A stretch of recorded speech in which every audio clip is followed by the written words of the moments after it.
You know, I think you're all just like me. We pick up sewing machine magazines or quilting magazines and we say, I want to make that project just like I see in the magazine. And a quilting magazine often can be a little bit frustrating because you see that beautiful quilt design and you can make that, but then the next step is the quilting or the free motion quilting. And not everybody is proficient at that. So I thought I'd share some tips and ideas with you today. The first technique that I have over here on my left is one that it uses the decorative stitches in your machine. Go off to the store and purchase a acrylic quilting template, and just take that template and place it on your fabric, and with a chalk pen you'll want to mark the design that you're going to create with your free motion, or with, I'm sorry, not with your free motion, but with your decorative stitches. And you can see I've marked my fabric here, and I'm going to go around the corner. The next step of this process is one where you want to really try to determine the flow of the stitching. You want to know where it's going to start and where it will end up. And I'll show you what can happen when you're looking at something like that. Here's the same design, and instead of continuously stitching, I kind of stopped where the color or where the pattern of the chalk pen finished. So it's one different look. Over here, I said, let's make a continuous flow of the stitching. And you can see I used the decorative stitches in my sewing machine, and it really came out looking pretty attractive and pretty professional, I might add. Now this machine, it's a quilt sandwich, so it has my top fabric, my batting, and my under fabric. And the stitching looks great. But you know, I was thinking recently, it looks pretty good, and maybe sometimes it gets a little bit buried. So one other idea you could do would be to simply put some stabilizer, some paper stabilizer, beneath your fabric, and before you stitch the batting, you can simply just do the decorative stitching through the fabrics and on to make sure you have the stabilizer underneath. Why do you want to use stabilizer? Stabilizer is a product that really helps you stabilize the surface of your fabric. It really lets the stitches form perfectly on the top of the fabric, and then they really stand out and look just the way you were hoping they would. The other thing too is really make sure that you're using the right presser foot on your machine as well.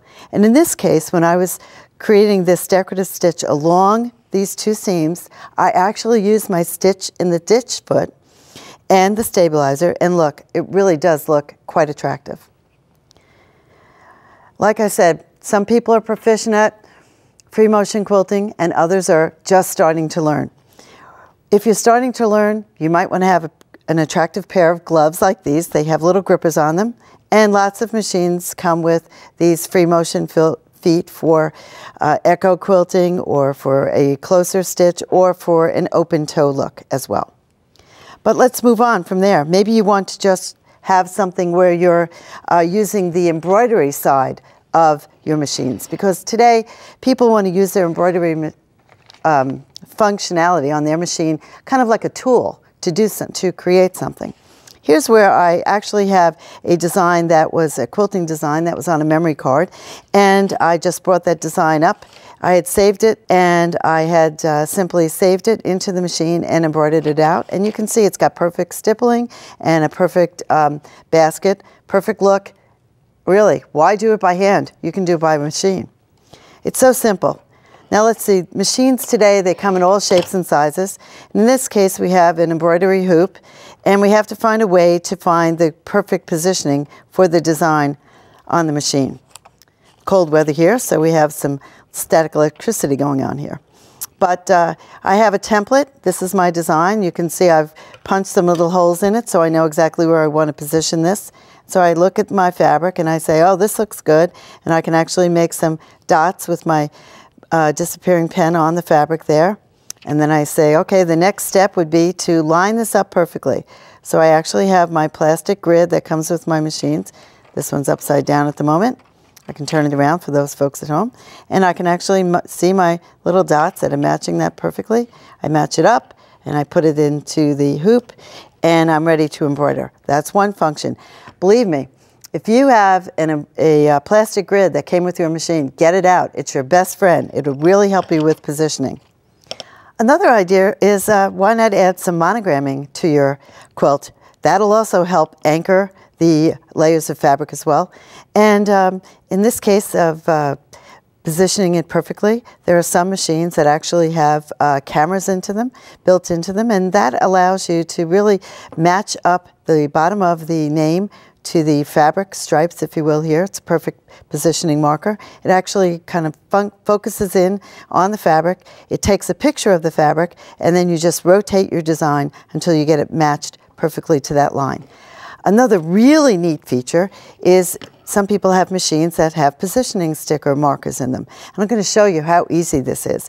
What if I take my fabric and I hoop it up and I have it a little bit twisted? Well, let me show you on the machine how it actually will bring in my design and then rotate it so that it will actually be embroidered perfectly square when I'm all done.